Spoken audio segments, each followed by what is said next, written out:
नदी के बारे में अगर पढ़िएगा ना तो ज्योग्राफी में एक वर्ड होता है राइपेरियन।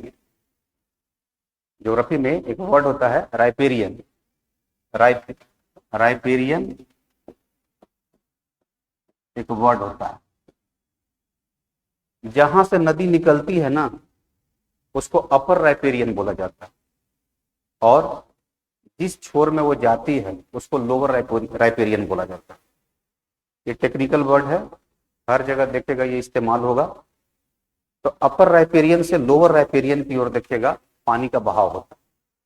ठीक, सिंधु नदी के साथ कुछ इसी तरह का मामला है कि हमारे तरफ से देखिएगा निकल करके वो कहाँ जाती है तो पाकिस्तान में, उसका बहाव क्षेत्र कहाँ है, पाकिस्तान में। ठीक है। अब 15 अगस्त 1947 को जब देश आजाद हुआ तो देश आजाद होने के साथ साथ देखिएगा बंटवारा भी, और आप देखेंगे कि भारत का पश्चिमी हिस्सा और भारत का पूर्वी हिस्सा, ये दो क्षेत्र देखिएगा पश्चिमी पाकिस्तान और पूर्वी पाकिस्तान के तौर पर बटा। अभी हम लोग को बस पश्चिमी हिस्सा के बारे में चर्चा करना, पूर्वी हिस्सा से अभी कोई लेना देना है। तो जब जमीन का बंटवारा हुआ, एक अलग कंट्री बन गया, तो नदी के बहाव को तो नहीं रोक दीजिएगा, नदी के बहाव को तो नहीं रोक दीजिएगा, लेकिन बहाव को नहीं रोका जा सकता पर पानी को कंट्रोल किया जा सकता है। पूरी तरह से तो नहीं रोक सकते लेकिन कंट्रोल किया जा सकता। तो देखिएगा पश्चिम के क्षेत्र में कई नहर बने हुए थे। पश्चिम के क्षेत्र में जहां आज पाकिस्तान है उस क्षेत्र में देखिएगा कई नहर बने हुए थे, वो नहर भारत से होकर के जाते थे। ठीक, तो जैसे देखिएगा बंटवारा हुआ, बंटवारा होने के साथ क्या होता है, बंटवारा होने के साथ पानी के बहाव को लेकर के विवाद शुरू हो जाता है, पानी को लेकर के ही विवाद शुरू हो जाता है। ठीक, तो भाई नहर यहां से वहां जा रही है, पानी जा रहा है इन नदियों का, तो नहर का भी एक तरह से ये बंटवारा हो गया, नहर का भी बंटवारा हो गया। यानी एक ही नहर के हिस्से देखिए कुछ उधर पड़ गए कुछ इधर पड़ गए। तो दोनों देश के लोग देखिएगा जैसे ही आजादी होता है और बंटवारा होता है उसके बाद दोनों देश के इंजीनियर बैठते हैं साथ में और बैठ करके तय करने का कोशिश करता है, बैठ के तय करने का कोशिश करता है।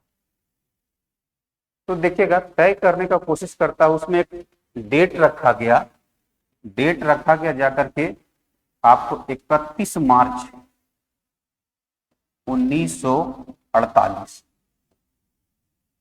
1948 31 मार्च तक की जो नहर के मामले है वो या पानी के बहाव का मामला है हम उसको सुलझा लें। और आपको जानकारी के लिए बता देते हैं कि जब ये मसला 31 मार्च 1948 तक नहीं सुलझा तो भारत सरकार और नेहरू जी जो तब के प्राइम मिनिस्टर थे, दो नहर का पानी जाने पर रोक लगा दिया, दो नहर के पानी जाने पर रोक लगा दी। क्यों? क्योंकि ये तय किया गया ना कि हम लोग 31 मार्च 1948 तक सुलझा लेंगे, पर सुलझा नहीं, उसका कोई प्रॉपर रिजल्ट नहीं निकला, नहीं निकला तो 1 तारीख से यानी 1 अप्रैल से जो एग्रीमेंट हुआ था वो खत्म हो गया। ये एग्रीमेंट कायदे से हुआ था देखिएगा 20 दिसंबर 1947 एग्रीमेंट हुआ था। इसको स्टैंड स्टील एग्रीमेंट कहते हैं, मतलब एक तरह से कहिए यथा स्थिति बना रहेगा, यथा स्थिति बना रहेगा। लेकिन कब तक? 31 मार्च तक था, तो मसला नहीं सुलझा। 31 मार्च के बाद देखिएगा तो दो नहर का पानी रोक दिया, दो नहर का पानी रोक दिया गया। इसी तरह से देखिएगा ये विवाद चलते रहा, इसी तरह से ये विवाद चलते रहा। तो देखिएगा उस समय जो टेनेसी नदी परियोजना के बारे में आप सुने होंगे, टेनेसी नदी परियोजना ये अमेरिका में, इसका हेड था डेविड लिलियंथन, लिली एंथल इसका देखिएगा हेड था। 1951 में देखिएगा नेहरू जी इसको बुलाए इस मसला को सुलझाने के लिए। सिंधु और सिंधु के सहायक नदियों के पानी के बंटवारा को सुलझाने के लिए 1951 में इनवाइट किया, इसको बुलाया। ठीक, आया। आने के बाद देखिएगा भारत में रहा, फिर भारत के बाद पाकिस्तान गया, पाकिस्तान में रहा, और जिन एरिया में पानी का जो बहाव क्षेत्र था उन एरिया में घूमा भी।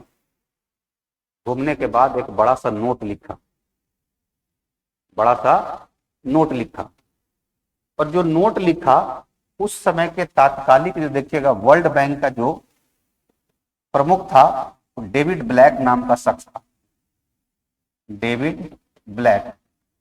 उस नोट को देखिएगा डेविड ब्लैक के द्वारा पढ़ा गया, और डेविड ब्लैक इसमें देखिएगा पहल किया दोनों देशों के बीच पानी के बंटवारा को लेकर के पहल किया, और पहल करने के बाद देखिएगा तब जाकर के उसके बाद देखिएगा सिंधु जल समझौता हुआ। ये फोटो देख रहे हैं, ये फोटो नेहरू जी का है, अयूब खान का है, और ये वर्ल्ड बैंक का है। ये 1960 का, जब सिंधु नदी जल समझौता हुआ था उसी समय का ये समझौता का है। और ये ट्रीटी हुआ जाकर के, जो स्टैंड स्टील चल रहा था उसमें से देखिएगा जो कैनाल का बात आ रहा था ना, वो सेंट्रल बारी द्वाब कैनाल का बात, नहर, उसका नाम था सेंट्रल बारी द्वाब कैनाल, जिसके पानी को रोके गए। ठीक, अब देखो मामला आता है ना कि ट्रीटी में हुआ क्या था, समझौता में क्या हुआ। जानना यह है कि जो सिंधु जल समझौता हुआ था उस समझौता में था क्या, इस समझौता में मामला क्या था, क्या हुआ था समझौता। तो पहले तो ये जान ले कि नदी कौन कौन से। तो देखिएगा नदी को ऐसे दो हिस्सा में बांटते हैं, सिंधु है, झेलम है, चेनाब है, इधर में रावी है, ब्यास है, और सतलज। सिंधु मेन नदी हो गया, और बाकी 5 उसके सहायक नदी हो गए, 5 उसके सहायक नदी हो गए। इस 3 नदी को कहा गया पश्चिम का नदी, एक तरह से पश्चिम का नदी माना गया, या आप ऐसे कह लीजिए इसको पाकिस्तान का नदी मान लीजिए, पाकिस्तान का नदी। ठीक, ये 3 को आप मान लीजिए भारत का नदी, भारत का नदी, ये 3। ठीक, समझौता ये हुआ ना कि ये 3 नदी का पानी पूरी तरह से कौन इस्तेमाल करेगा, तो पाकिस्तान इस्तेमाल करेगा, और इस 3 नदी का पानी पूरी तरह से कौन इस्तेमाल करेगा, भारत करेगा। इसको कुछ लोग 80 और 20 के रेशियो में भी बांटते हैं कि 80% पानी पाकिस्तान, 20% पानी भारत। यहां पे 80% पानी भारत और 20% पानी पाकिस्तान। ये समझौता हुआ, ये देखिएगा तो समझौता हुआ। कहने का मतलब ये समझौता में था क्या, तो समझौता में ये था कि आप इसके पानी को रोक नहीं सकते, लिमिटेड रिजर्व कर सकते हैं, और इसके पानी का लिमिटेड इस्तेमाल आप कर सकते हैं। इस पानी को, इन 3 नदियों के पानी को आप जितना चाहें उतना रिजर्व कर सकते, मतलब पूरी तरह से, और उसका पूरा इस्तेमाल कर सकते,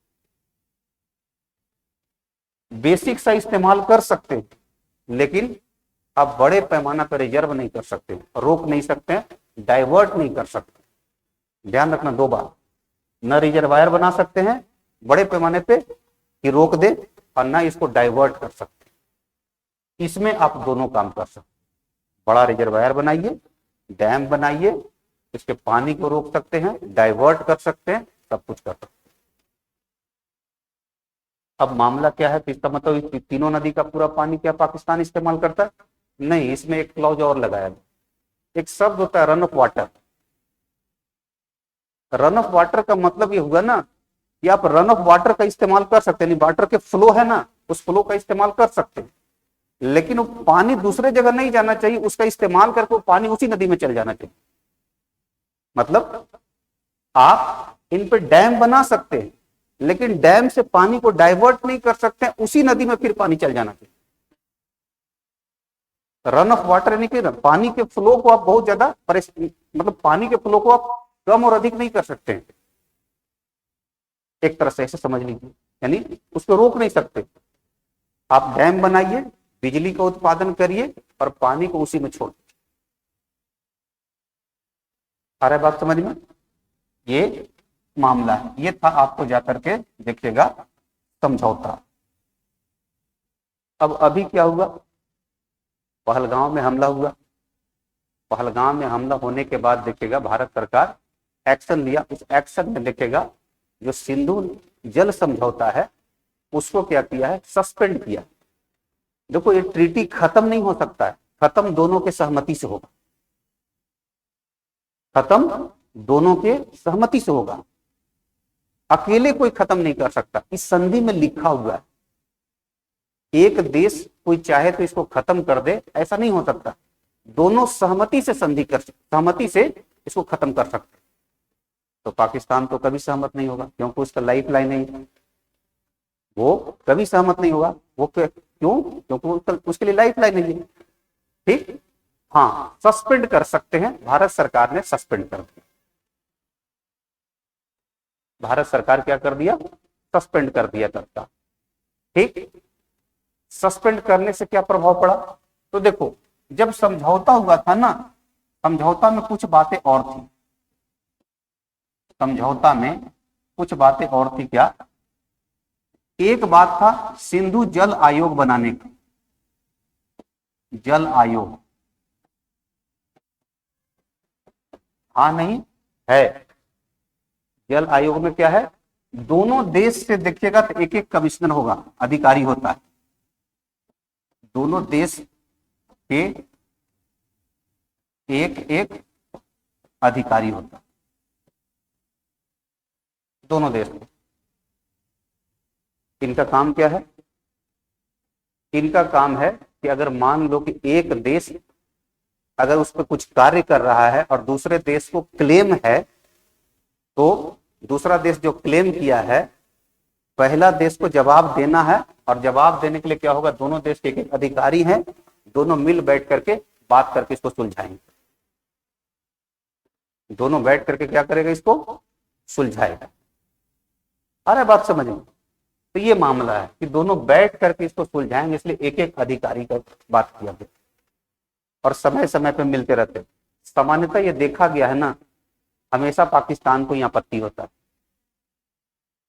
हमेशा पाकिस्तान को ही आपत्ति होता है। और आपत्ति होता है तो क्योंकि क्लाउज में कहा गया है कि अगर दूसरे देश को क्लेम है तो पहला देश उसका जवाब देगा, और अगर विवाद का मतलब सोल्यूशन नहीं हो पाता है तो ये कहा गया है कि किसी तीसरे पार्टी यानी जो न्यूट्रल पार्टी हो, उस न्यूट्रल पार्टी के अंतर्गत रह करके इसका सॉल्यूशन किया जाएगा, अगर आपस में नहीं हो पाता है तो। अरे बात समझ में? ये देखिएगा, ये मसला है। अब देखिए भारत सरकार के द्वारा कई तरह के डैम बनाए गए, हर डैम पर उसको क्लेम है।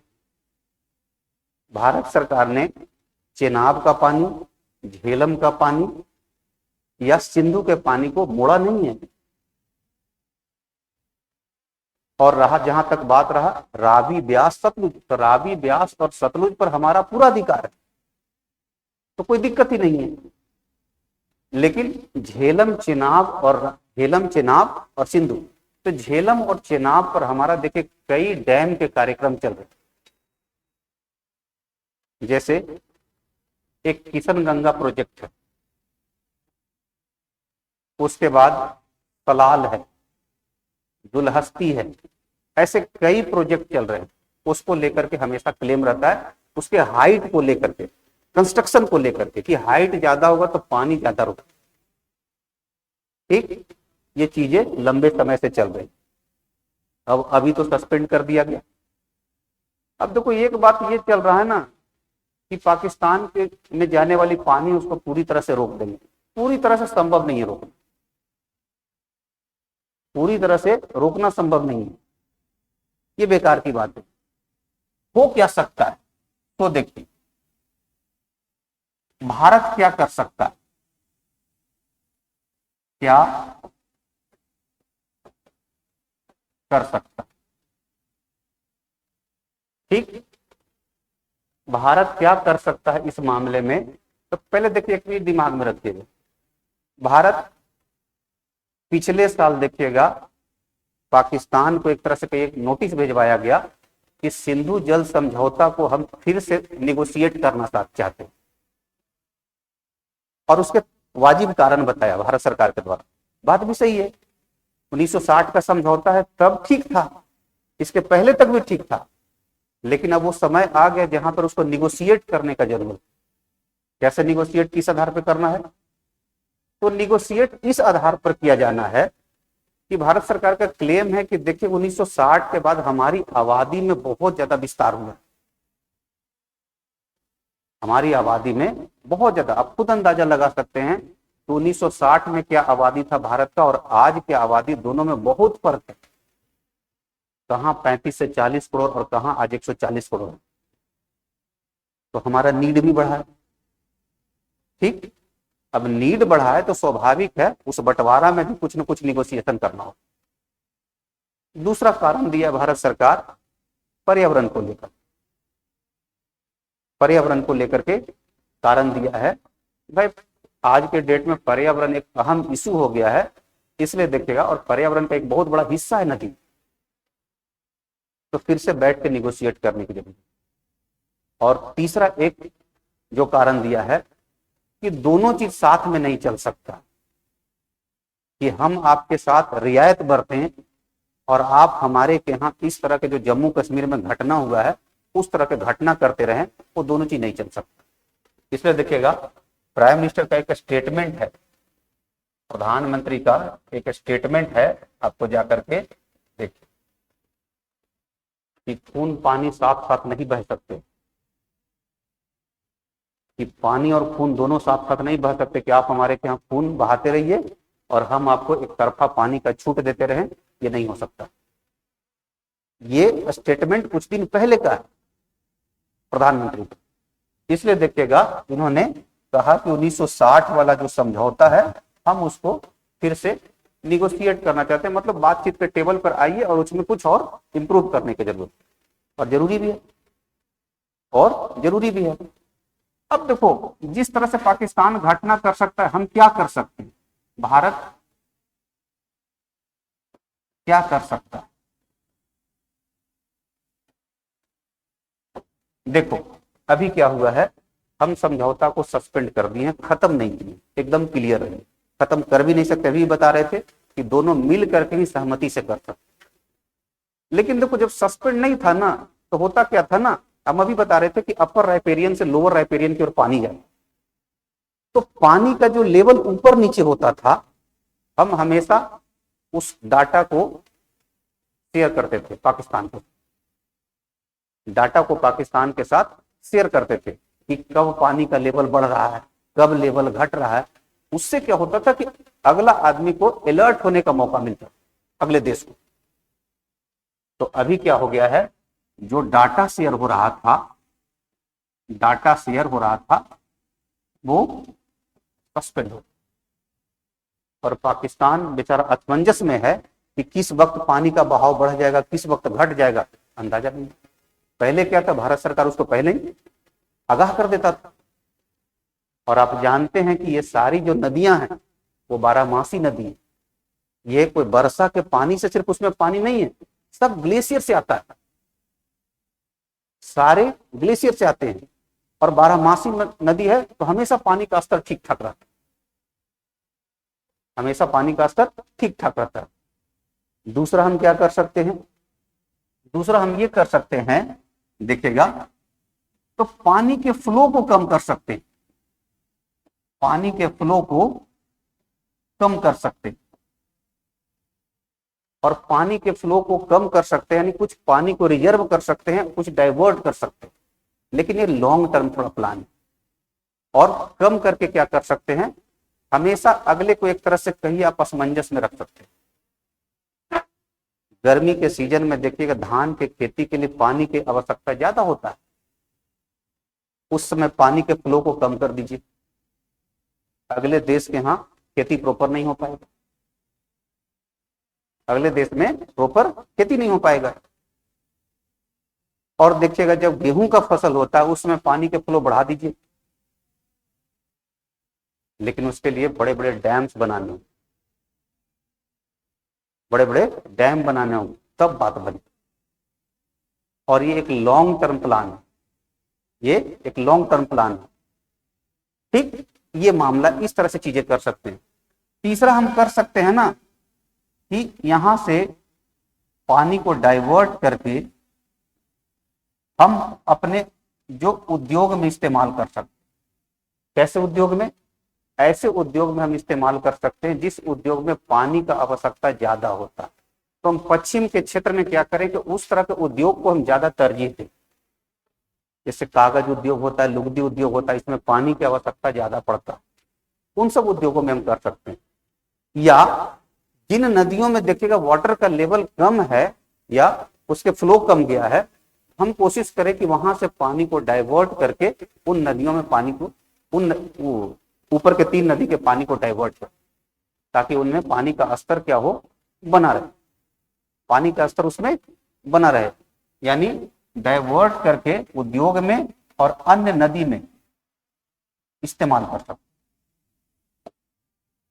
अन्य नदी में इस्तेमाल कर सकते हैं। साथ ही साथ जो अपने हिस्से का पानी है ना, अपने हिस्से का पानी, वो टोटल पानी इस्तेमाल करने का कोशिश, वो हम क्या करें, कोशिश करें कि टोटल पानी का इस्तेमाल करें। जैसे जो 3 नदी है, रावी, ब्यास और सतलज, हम कोशिश करें कि इसका टोटल पानी का इस्तेमाल, टोटल पानी का इस्तेमाल करने का कोशिश करें। क्योंकि एक बड़ा सा देखिएगा, इन नदियों का भी पानी देखिएगा पाकिस्तान चला जाता है, इन नदियों का पानी पाकिस्तान चला जाता था, बड़े सही इनका पाकिस्तान चला जाता। सारी बात समझिए। हालांकि देखिएगा अब आहिस्ते आहिस्ते लगभग हम इस अवस्था में पहुंच चुके हैं कि इन नदियों का लगभग 80 to 90% पानी अब देखिएगा भारत सरकार या भारत इस्तेमाल कर ले। मामला कहाँ है? सिंधु, झेलम और चेनाब का मसला, ये 3 का मसला। देखो अब एक बात इसमें जो आता है ना कि हम उसको बूंद बूंद के लिए तरसा देंगे, ऐसा नहीं है, लेकिन इन सब के माध्यम से हम देखिए कंट्रोल जरूर कर सकते हैं। और इसीलिए देखिए पाकिस्तान डरा हुआ है ना, तो कह रहा है, बार बार कह रहा है कि ये तो वाटर बॉम्ब है, या ये कह रहा है कि वाटर वार है, या कह रहा है वाटर आतंकवाद है। तो तुम खून बहाओगे तो भाई आदमी बर्दाश्त नहीं करेगा, उसका एक लिमिटेशन है। और दोनों चीज नहीं चल सकता है कि हम आपको पूरी तरह से पानी आपके लिए छोड़ दें और आप इस तरह से गलत हरकत करते रहे। तो फिर कुछ ना कुछ तो देखिए इजाद किया जाए। ये नहीं हो सकता कि पूरी तरह से पानी रुक जाएगा, पानी जाएगा ही जाएगा। ऐसा नहीं कि सिंधु का पूरा पानी रुक जाएगा, झेलम का पूरा पानी रुक जाएगा, चेनाब का पूरा पानी रुक जाएगा, एकदम से पूरा डाइवर्ट हो जाएगा, ऐसा नहीं हो सकता। लेकिन हम उसको मैनेज करके कंट्रोल कर सकते हैं, और वो कंट्रोल करना ही उसके लिए घातक होगा,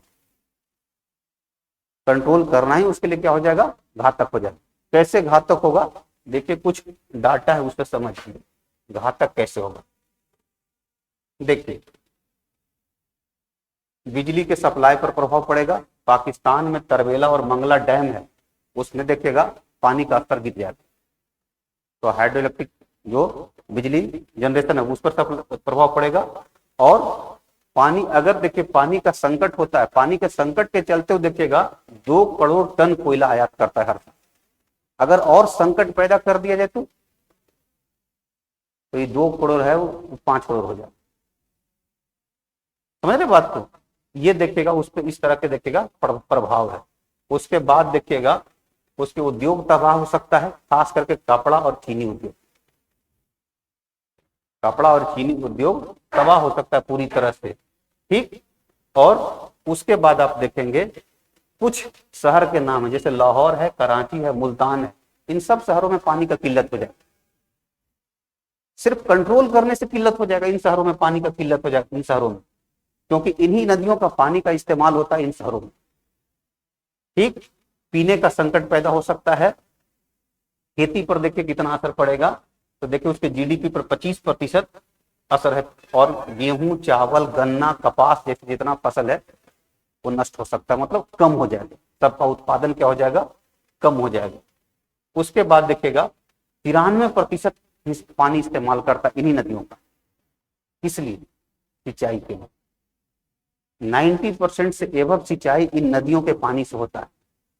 और दूसरा एक सबसे अहम बात आपको बताते हैं, यानी 24 करोड़ का एक तरह से कहीं रोजी रोटी, 24 करोड़ आबादी है तो रोजी रोटी चलता है। सबसे अहम बात बताते हैं, देखो पानी जब जाता है ना, तो जहां से पानी जा रहा है वहां पे तो देखिए लेवल ठीक ठाक रहेगा, लेकिन अरब सागर में गिरने के पहले देखिएगा उसका पानी का जल स्तर बहुत कम जाता है। इसलिए अगर पानी को कंट्रोल किया गया ना, तो सबसे पहला संकट आएगा सिंध पर, क्योंकि पंजाब होते हुए सिंध जाती है, और सिंध होते हुए फिर कहां जाती है, अरब सागर में जाती है। तो कहा यह जाता है कि सिंध के इलाका में तो कंट्रोल करने से एक लाखों एकड़ जमीन देखिएगा सूखा पड़ जाए, लाखों एकड़ जमीन क्या हो जाएगा, सूखा पड़ जाएगा सिंध के इलाका में जाने से। अब देखिएगा, फिर देखिएगा बिजली का मामला है, एक तरह से कहिए, मतलब अगर पानी ही नहीं रहेगा तो हाइड्रो इलेक्ट्रिक प्लांट नहीं चलेगा, और हाइड्रो इलेक्ट्रिक प्लांट नहीं चलेगा तो अंधेरा। ऐसे भी पाकिस्तान में देखे एनर्जी का बहुत किल्लत है, बिजली का बहुत किल्लत, आए दिन आप सुनिएगा, विरोध होते रहता है, विद्रोह होते रहता है। ठीक, अब इसमें देखो कुछ मामले और भी हैं, जैसे देखिएगा थोड़ा सा इंटरनल पॉलिटिक्स बहुत हो जाता है हमारे के लिए। जैसे खास करके देखिएगा एक बड़ा सा वर्ग है ना, तो बड़ा सा वर्ग ये कहने लगता है कि नेहरू जी एक तरफा रियायत दे दिए। ऐसा नहीं है, ये सब धारणा है कि नेहरू जी एक तरफा रियायत दे दिए, कुछ एक तरफा रियायतें दे दी। ये देखिए रिपोर्ट है भारत सरकार का, संसदीय समिति का रिपोर्ट। संसदीय समिति के रिपोर्ट में कहा गया है क्या, कि संधि के अनुसार भारत को कम पानी मिला है, ज्यादा लगता है, ऐसा लगता है कि कम पानी मिला, लेकिन ज्यादा पानी पाकिस्तान चला गया। इस इलाके की भौगोलिक बनावट ऐसी है ना कि जम्मू कश्मीर, हिमाचल प्रदेश और जो बाकी इलाका है वहां पे बहुत ज्यादा हम चेंजेज नहीं कर सकते। तो ऐसा नहीं है कि कम पानी मिला, उस तरह का ज्योग्राफिकल कंडीशन वहां पे ऐसा है, बनावट ही इस तरह का है कि उस बनावट के कारण बहुत ज्यादा आप उसको डाइवर्ट नहीं कर सकते। तो चलते रहता है, लेकिन ये पॉलिटिकल पार्टी का आपस में नूरा कुश्ती है, चलते रहता है। पर आप इसको जानिए, जैसे देखिए बीजेपी के नेता हैं, ये एकदम अनकंट्रोल है, कुछ भी बोलते रहते हैं। क्या बोलते रहते हैं कि 1960 में नेहरू जी इस तरह के संधि इसलिए क्योंकि उनको नोबेल पुरस्कार चाहिए था, और नोबेल पुरस्कार चाहिए था इसलिए एक तरफा पानी दे दिया। ओवरऑल कहने का उनका यही मतलब है, उनका ट्वीट है वो निकाला हुआ। ऐसा नहीं है, ये सब गलत बात है, ये धारणा भर बस है, वहां के ज्योग्राफी के कारण ये सब चीजें। जैसे देखो तीनों नदी के पानी का जहां तक की बात, सिंधु, झेलम, चेनाब का, तीन का तो कोई समस्या ही नहीं। उस पानी को अगर मान लेते 2 मिनट के लिए, कल्पना कर लेते कहां लेके जाइए। कुछ लोगों का कहना है थार मरुस्थल लेके चले जाएंगे। क्या आपको लगता है तीनों नदी का पानी बर्दाश्त कर लेगा? कुछ लोग जो वाटर के एक्सपर्ट है उनका कहना है कि अगर कल्पना कर लें कि टोटल के टोटल पानी को हम डाइवर्ट कर दें, मान लेते हैं, तो पता है लगभग 6 फीट के बराबर जम्मू कश्मीर, हिमाचल के इलाका में पानी भर जाए। ये जो वाटर के एक्सपर्ट है उन्हीं का स्टेटमेंट हम इस्तेमाल कर रहे हैं। हाँ, हम इसमें करेंगे क्या, हम इसको कंट्रोल करेंगे, मैनेज करेंगे, और उसको सीजन के अनुसार मैनेज करें। और जो पानी ज्यादा से ज्यादा जा रहा है सिंधु, झेलम, चेनाब का, उसमें हम भी पानी ज्यादा इस्तेमाल करेंगे, रीनिगोशिएट करके। ये कर सकते हैं, समझ गए? ऐसा नहीं हो सकता है ना कि एकदम से पूरी तरह से पानी एकदम ब्लॉक कर देंगे और इधर डाइवर्ट कर देंगे तो दिल्ली तक पता चला डूब गया। भावनात्मक होकर बोल देने से थोड़ी हो जाएगा। दूसरा, ये सब भी करने के लिए पता है आपको थोड़ा समय नहीं लगेगा, 10-10, 20-20 साल लगेंगे, और उसके लिए बहुत बिलियंस ऑफ डॉलर आपको पास पैसा होना चाहिए, तब जाकर इस तरह के डैम्स बना पाएंगे। ऐसा नहीं कि आज कह दिए कल हो जाएगा, और ये सेंटेंस बोल दे कि पाकिस्तान बूंद बूंद के लिए तरसेगा। ये सब कहने में अच्छा लगता है, सुनने में अच्छा लगता है, लेकिन हाँ तब है कि मेरे पास हर चीज है, हम चाहेंगे तो उसको नियंत्रित करके, मैनेज करके पाकिस्तान को हमेशा कंट्रोल करके रख सकते हैं। जम्मू कश्मीर को लेकर के तुमको क्या लगता है कि जम्मू कश्मीर या जम्मू कश्मीर के लोगों से उसको प्रेम है? नहीं, उसका मूल कारण है पानी, सिंधु का पानी, झेलम का पानी और चेनाब का पानी। जम्मू कश्मीर और जम्मू कश्मीर के लोगों से प्रेम नहीं है, जानता है कि अगर ये क्षेत्र पूरी तरह से नियंत्रित हो गया, भारत के नियंत्रण में हो गया, तो भारत कभी भी चाहेगा तो भविष्य में पानी को कंट्रोल कर सकता है। उसको भी पता है रोकेगा नहीं, कंट्रोल कर सकता है, कंट्रोल करना ही काफी है, उतने से सब कुछ खत्म हो जाएगा। इन्हीं नदियों से पता है 80-90% उनके यहाँ सिंचाई हो रहा है। सोचिए अगर एक साल अगर फसल प्रॉपर नहीं हुआ ना, तो अनाज की किल्लत हो, और उन लोग का इकोनॉमी ऐसा नहीं है कि बहुत ज्यादा लंबे समय तक बर्दाश्त कर सकता है, उनका इकोनॉमी ऐसा नहीं है। अभी हालत खराब है, 600 रुपए किलो देखेगा आटा मिलता है, आटा और चावल के दाम इतने, देखिए महंगाई इतने बढ़े हुए हैं। तो ये मामला है, ये पूरा देखिएगा